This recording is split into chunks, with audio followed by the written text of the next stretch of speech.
Armin and Zoya's love story began with promises of forever. But within just 2 days of marriage, dark secrets, betrayal, and uncontrollable rage turned their dream into a nightmare that ended in death. Armin and Zoya's wedding was one of those events that people would remember for years, not only because of the joy it promised, but also because of the whispers it stirred. Armin, a well-respected man in his early 30s, was known in his neighborhood for his disciplined lifestyle and ambition. Zoya, on the other hand, was admired for her beauty and confidence, though her past as a transgender woman was a topic often discussed behind closed doors. Together, they seemed to be breaking barriers and writing a new chapter, defying the quiet prejudices that lingered around them. The wedding itself was simple, but full of symbolic meaning. The banquet hall was decorated with golden drapes, fresh roses, and tables overflowing with food, giving the entire room an atmosphere of celebration. Friends and neighbors gathered, smiling for pictures and offering congratulations, though many could not hide their curiosity and suspicion about the unusual match. For Armin, marrying Zoya was a step he believed would prove his strength and independence. For Zoya, the wedding was a dream come true, a sign that she could finally be accepted as someone's wife, not just tolerated for her identity. Despite the smiles, there was unease in the air. Armin's father, seated in the front row with a stern face, gave no warm blessings. His silence spoke louder than words, and those who noticed felt the chill of his disapproval. Zoya, although radiant in her bridal gown, could sense the tension in the room. She kept her head high, determined not to let anyone see the cracks of worry beneath her carefully painted smile. As the vows were exchanged, the hall filled with applause. Cameras flashed, and the couple appeared as though they were stepping into a bright future. Yet even as the music played and laughter echoed, shadows of doubt were already creeping in. The first hours after the ceremony were filled with traditions, rituals, and the kind of exhaustion that comes from a long day of celebration. Zoya sat quietly, her henna-stained hands resting on her lap, watching her new husband move among the guests. She caught glimpses of him smiling, laughing, and yet his eyes often wandered, distant and distracted. He looked like a man carrying questions he could not voice. That night, when the guests left and the house grew silent, the reality of marriage settled around them. Zoya decorated their room with petals and candles, trying to create an atmosphere of romance. But she noticed the stiffness in Armin's body, the way he avoided her gaze for too long. What Zoya didn't know was that her presence had already caused fractures within Armin's family. His father had been vocal and private about his suspicions of her past, suggesting she had secrets that could disgrace them all. Armin tried to dismiss the doubts, convincing himself he had made the right decision. But somewhere inside him, the seed of uncertainty had been planted. To Zoya, however, the wedding felt like victory. For the first time, she believed she belonged fully to someone, that her life of struggle had transformed into something worthy of respect. The stage was set, the marriage sealed, yet beneath the surface, the foundation was already beginning to crack, waiting for the right moment to collapse. Armin woke on the first morning of his married life with a heaviness he could not explain. The wedding celebrations had ended only hours before, yet instead of joy, a quiet tension weighed on him. Zoya, eager to begin this new chapter, busied herself in the kitchen, preparing breakfast with care, placing every detail perfectly on the table. She wore a soft smile, hopeful that these small gestures would erase the stiffness she sensed in him the night before. To outsiders, they looked like a happy couple enjoying the start of their journey, but within the walls of their home, silence lingered where laughter should have been. Armin's thoughts kept drifting back to the uneasy look on his father's face during the wedding, a cold stare that seemed to question his choice without speaking a single word. As the day unfolded, relatives and neighbors dropped by to offer congratulations. Showering the couple with blessings and advice, Zoya greeted each visitor with warmth, hiding her nerves behind a practiced grace, while Armin stayed distant, distracted by his own racing mind. That night, when the house emptied and the festivities ended, Zoya lit candles in their room, trying once again to create an atmosphere of intimacy. But Armin avoided her eyes, pretending to be tired, claiming the weight of the wedding had drained him. Zoya lay beside him in silence, trying not to let the sting of his indifference show. She told herself it was only nerves, that love took time to grow. yet something deeper was already pulling them apart. The second morning brought no relief. Armand stepped out early, meeting friends under the pretense of business. But in truth he sought distraction from the thoughts gnawing at him. It was during this time that he received a call that would shatter the fragile calm.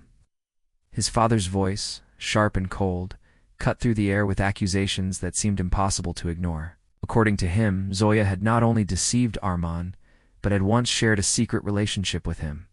The words carried a sting so deep that Armand felt his pride collapse in an instant. Whether true or not, the claim burned like fire, leaving him humiliated, disgusted, and betrayed. His father insisted the marriage was nothing more than a cruel trick, a stain on the family's honor. Armand returned home that evening with fury bottled inside him, though he tried to hide it. Zoya welcomed him warmly, unaware of the poison now flooding his mind. She spoke of plans for their future, of hopes for travel and dreams of building a life together. Armand nodded mechanically, his face expressionless, but every word from her lips only seemed to fuel the storm within him. To him, her kindness was no longer genuine, became evidence of manipulation, a mask-hiding betrayal. The once decorated home, filled with petals and joy, now felt like a prison, every corner echoing with his father's accusations. By the end of the second day, the fragile bond of marriage had transformed into a battlefield of silence. Zoya clung to hope, convinced that love would soon soften her husband's heart. But for Armand, the image of his father's stern face and the words of betrayal refused to leave him. In his mind, the marriage was no longer a promise of happiness, but a trap, and the only escape he could see lay in violence. The clock was ticking toward a darkness neither of them could yet imagine. The morning of the third day broke with a silence that felt heavier than usual. Zoya rose early, determined to ease the distance between them, and filled the home with the aroma of fresh tea and sweet bread. She hummed softly to herself, believing that small acts of love could repair whatever was troubling her husband. But Armand's eyes were cold and distant, watching her every move as though he were studying a stranger. He had barely slept, his mind consumed by his father's accusations. The words replayed endlessly, twisting and reshaping into images of betrayal that filled him with both shame and rage. To him, Zoya's smile no longer looked innocent. It seemed like a mask concealing secrets too dark to bear. By midday, Armand's restlessness turned into agitation. He paced the living room, his fists tightening, his breaths quickening. Zoya noticed his unsettled behavior, but misread it as stress from adjusting to married life. To Armand, they were lies layered upon lies, and each one cut deeper into his pride. Neighbors later recalled hearing unusual noises from the house, loud thuds, objects hitting the floor, the muffled crash of something breaking. Yet no one stepped in, convincing themselves it was nothing more than a heated argument between newlyweds. When evening came, the storm finally broke. Armand confronted Zoya with his father's claims, his voice shaking with fury. He accused her of deceiving him, of humiliating his family, of destroying his honor. Zoya stood stunned, unable to comprehend how such cruel accusations could take root so quickly. She tried to steady herself, to respond with reason. But Armand's anger had already drowned out any possibility of understanding. The man who had once looked at her with admiration now saw only disgrace. The confrontation escalated in terrifying swiftness. Armand's hand struck her, the first blow echoing across the room like the crack of something breaking forever. Zoya stumbled, shocked, her body trembling from both pain and disbelief. She reached out instinctively, trying to calm him, but her touch only fueled his rage further. He shoved her aside, his movements wild, driven not by reason but by a storm of wounded pride and imagined betrayal. The room that had been adorned with flowers and soft lights just days ago became a battlefield, its beauty destroyed by violence. As the hours passed, the house bore witness to Armand's descent into brutality. Furniture overturned, glass shattered, and Zoya's cries grew weaker. Outside, the evening air remained calm, the neighborhood quiet, unaware of the terror unfolding behind closed doors. Within those walls, a life that had begun with celebration was now unraveling under the weight of suspicion and rage. Zoya fought to survive, her heart clinging desperately to the hope that the man she married might stop, that something of the love she believed in still remained. But Armand's fury only deepened, his pride demanding punishment, his mind blinded by vengeance. Zoya lay bruised and weakened, her body struggling against the onslaught of blows that had stripped her of strength. Hours of torment had turned her once radiant face pale and hollow. The petals she had scattered across their bed only days before were now crushed beneath shattered glass and overturned furniture.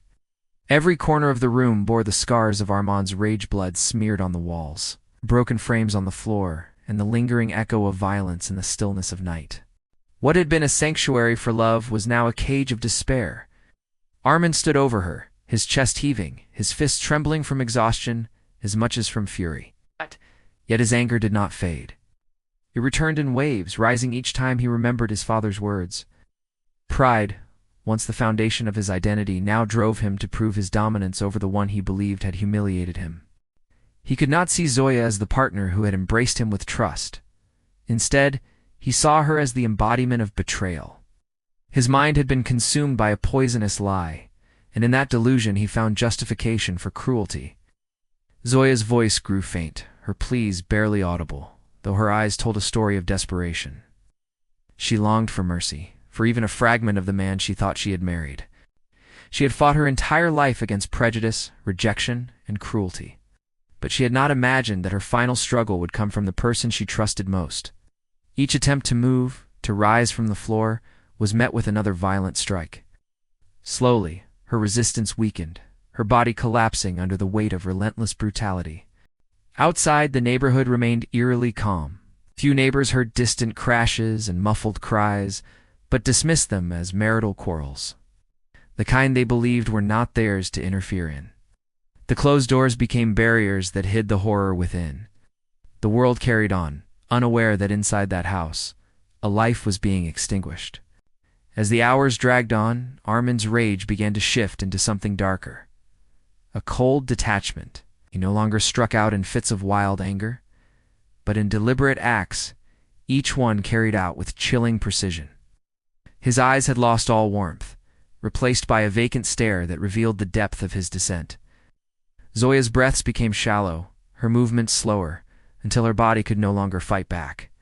The room fell silent at last, save for the faint hum of the night outside. Zoya lay motionless, her once vibrant spirit extinguished in the place she had hoped would bring her happiness. Armand stood in the center of the devastation, surrounded by the evidence of what he had done. The weight of silence pressed down on him, but instead of remorse, there was only emptiness. He had believed he was defending his honor, yet all he had achieved was destruction. The transformation was complete. The bride was gone, the groom a killer, and their marriage reduced to nothing but tragedy. The petals, the candles, the laughter of 2 nights past, erased in the shadow of violence that ended Zoya's life. By the time night settled, the coupleless home no longer felt like a place of marriage, but a prison filled with shadows. Armand's transformation from groom to aggressor was complete, and Zoya's struggle for life had only just begun. When the house finally grew quiet, its silence felt unnatural, as though the walls themselves had absorbed the horror of what had taken place.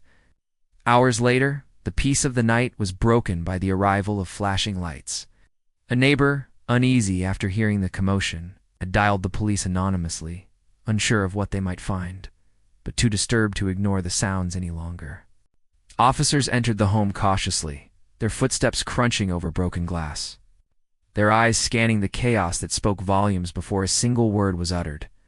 The once decorated bedroom, meant to symbolize the beginning of love, had become a chamber of death. Zoya's body lay still, surrounded by the wreckage of what had once been her dream of happiness. Armand was found nearby, slumped in the corner of the room. His clothes were stained, his face pale, and his hands trembling. He did not resist when the police restrained him, offering no explanation and no protest. It was as though the reality of his actions had only just begun to register. The officers exchanged glances, their expressions heavy with the weight of another life lost to violence within the supposed safety of a home. They documented the scene carefully, each photograph capturing the grim evidence of shattered trust and irreversible cruelty. News of the crime spread quickly, carried through whispers in the neighborhood, and then amplified by headlines across the city. The story shocked many, not only for the brutality of the act, but for the circumstances surrounding it. A wedding meant to symbolize new beginnings had ended in murder within 2 days. The fact that Zoya was transgender added another layer to the tragedy, sparking conversations about prejudice, secrecy, and the dangers of unchecked pride. For some, it was a reminder of how fragile acceptance could be. For others, it became fuel for cruel gossip, twisting her life into speculation rather than mourning her humanity. Investigators dug deeper, piecing together the days leading up to the murder. The father's accusations became a central focus. While there was no evidence to prove his claims, the damage had already been done. His words had been the spark that lit the fire of suspicion in Armand's mind. Whether the story was true or fabricated no longer mattered. The outcome was the same. Zoya had been robbed of her life by a man who chose violence over truth. The trial that followed placed Armand under the harsh glare of public judgment. Prosecutors painted him as a man driven by pride and blind rage, unable to accept what he believed was betrayal. The defense attempted to frame his actions as a moment of temporary madness, ignited by manipulation. Yet the photographs, the testimonies of neighbors, and the sheer brutality of the crime left little room for sympathy. The courtroom buzzed with tension as each detail was revealed. But the one voice absent was Zoya's, silenced forever before she could defend herself. In the end, the sentence handed down to Armand ensured he would spend the majority of his life behind bars, left with only memories of what he had destroyed. His father, though not charged with a crime, lived under the shadow of his role in fueling suspicion. For the community, the story lingered as a chilling reminder of how easily fear, prejudice, and pride could transform love into violence. Zoya's funeral was small, but filled with those who truly cared for her. People who remembered her laughter, her resilience, and her hope. Candles flickered as her name was spoken in sorrow, her life honored despite the cruelty of its end. The story of Armand and Zoya became one more tragic entry in the long history of love stories turned deadly. Cautionary tale whispered to remind others of how fragile trust can be,